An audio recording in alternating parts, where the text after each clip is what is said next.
दोस्तों, अभी एक दो दिन पहले हमने एक कहानी सुनाई थी। उस कहानी में डीआईजी घर रेड लगती है और रेड में जो है 7 करोड़ रुपया, 1.5 किलो सोना चांदी, गहने तो गिने ही नहीं जा सके इतने गहने। उसके अलावा 20 विदेशी घड़ियां जिनकी कीमत एक एक घड़ी की लाखों रुपए है।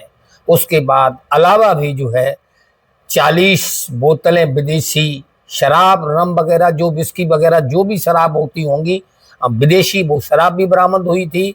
और उसके अलावा कई बंदूकें, असला भी बरामद हुए थे। पिस्टल था, डबल बैरल थी, एयरगन थी, राइफल थी, तमाम तरह के ये भी हथियार बरामद होते हैं। तो क्या ये पैसा उन्होंने नौकरी से इकट्ठा किया था? हरगिज नहीं। ये पैसा, सारा पैसा भ्रष्टाचारी का था, बड़ी बड़ी डीलों का था। और एक आदमी से इन्होंने इतना जो होने के बाद भी इनका पेट नहीं भरा, ये रिटायर होने वाले हैं, तो इन्होंने एक आदमी से 8 लाख की जो है उन्होंने डील कर ली और कहा कि तुम अगर ये रुपया दे दो तो तुम्हारा हम केस से नाम हटा देंगे। और इस तरह से वो उसने जो है रुपया नहीं दिया। उसने जो है सीबीसीआईडी को बोल दिया और उनसे जो है बोला गया और रेड पड़ती है और ये सारा माल बरामद हो जाता है। ऐसा ही मामला अभी तक नेता भ्रष्ट थे, अधिकारी भ्रष्ट थे, पीडब्ल्यूडी आरटीओ वगैरह भ्रष्ट थे। यहाँ एक साध्वी है, साध्वी मतलब एक साधु है, वो जो है भ्रष्ट निकल जाती है और वो फिर बाद में पकड़ी जाती है। हुआ क्या था और है क्या मामला, ये सब जानने के लिए आप हमारे YouTube चैनल क्राइम डायरीज 9 को लगातार देखते रहिए। जिन्होंने सब्सक्राइब नहीं किया है वो सब्सक्राइब करें, और जो लोग सब्सक्राइब कर चुके हैं उनसे आरजू विनती है कि इस चैनल में लाइक और कमेंट और शेयर जरूर करें। ये जो मामला हम आपको सुनाने जा रहे हैं, एक जब राम मंदिर का निर्माण कार्य चल रहा था, मंदिर की बातें चल रही थी, उसी समय एक महंत चर्चा में आए थे। और उन्होंने आए चर्चा में क्यों थे कि उन्होंने जो है मंदिर के लिए 1 करोड़ रुपया दान की घोषणा की थी। 1 करोड़ रुपया कोई मामूली रकम नहीं होती है, 1 करोड़ रुपया बहुत होता है। लेकिन एक महंत ने, साधु ने, सन्यासी ने 1 करोड़ रुपया दान की घोषणा की, तो वो उसमें मीडिया में, सोशल मीडिया में, अखबार के माध्यम से वो देश में विदेश में प्रचलित हुए थे। और उसके बाद क्या हुआ, अंत में जो है कुछ समय के बाद जो है उनके वो नरसिंहपुर से वो छिंदवाड़ा आते हैं और आने जैसे ही आते हैं रास्ते में उनकी कार एक्सीडेंट कर जाती है, उनकी मौत हो जाती है। मौत के बाद उनके खाते से 90 लाख रुपया जो है विड्रॉ कर लिया जाता है, निकाल लिया जाता है। कितनी रकम? 90 लाख, और वो भी मरने के बाद। अब ये खेल किसने किया?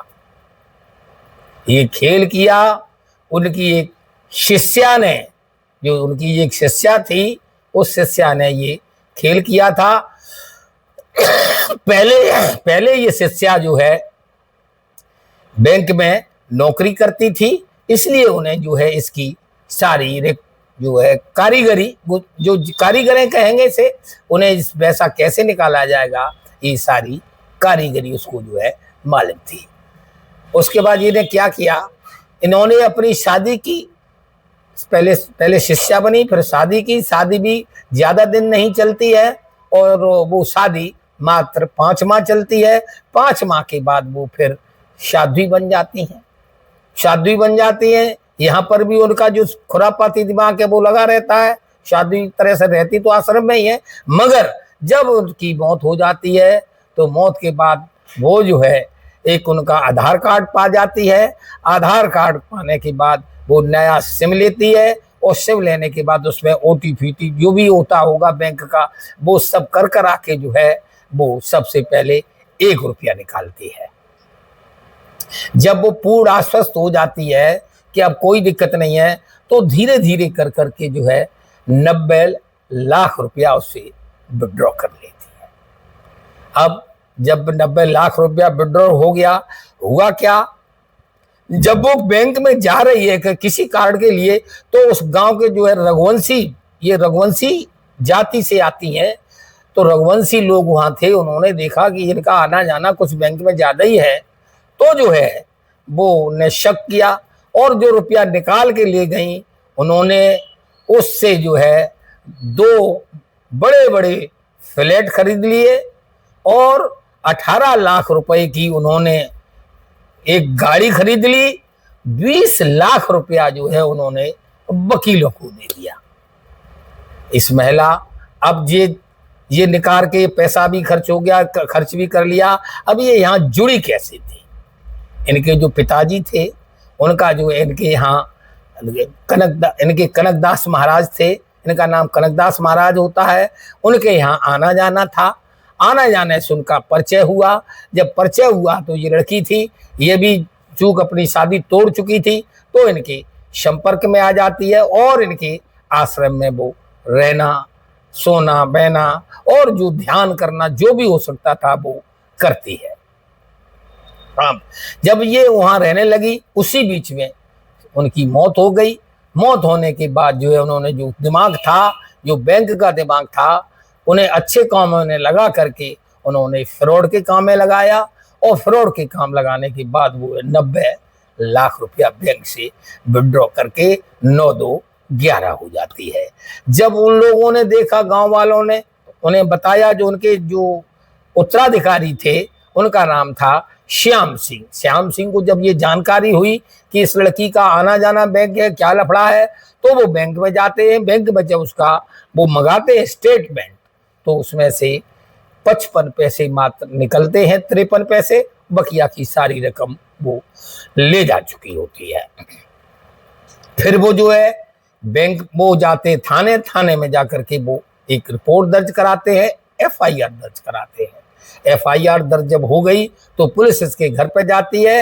इनके परिवार के सारे लोग, यानी साध्वी के पिता, साध्वी का भाई, ये सब जो है यहाँ से गायब हो जाते हैं। बताया ये जाता है कि इसकी जो छोटी बहन है वो साउथ अफ्रीका में है। वो सारे लोग जो है साउथ अफ्रीका यहाँ से उड़ के चले जाते हैं। पुलिस तफ्तीश में लगी है, पुलिस जांच में लगी है। अब जो होगा, पकड़ी जाएगी नहीं पकड़ी जाएगी वो बाद की बात है, लेकिन जो रुपया था वो 90 लाख उनका, जो ऋषि मुनि थे उनका वो रुपया चला गया। दोस्तों, ये कहानी सुनाने का मतलब किसी को हैरान, किसी को परेशान, किसी को बदनाम करना नहीं है, लेकिन तुम जब कोई भी काम इस देश में करोगे तो वो सुर्खियां बनता है, मीडिया में आती है और मीडिया में आने के बाद अखबारों में आता है। इसी तरह से जो है हम भी कहीं न कहीं से बेस्ट कहानी आपको सुनाने का प्रयास करते हैं। आपको कमेंट में जरूर बताइएगा ये जानकारी कैसी लगी। नमस्कार, धन्यवाद।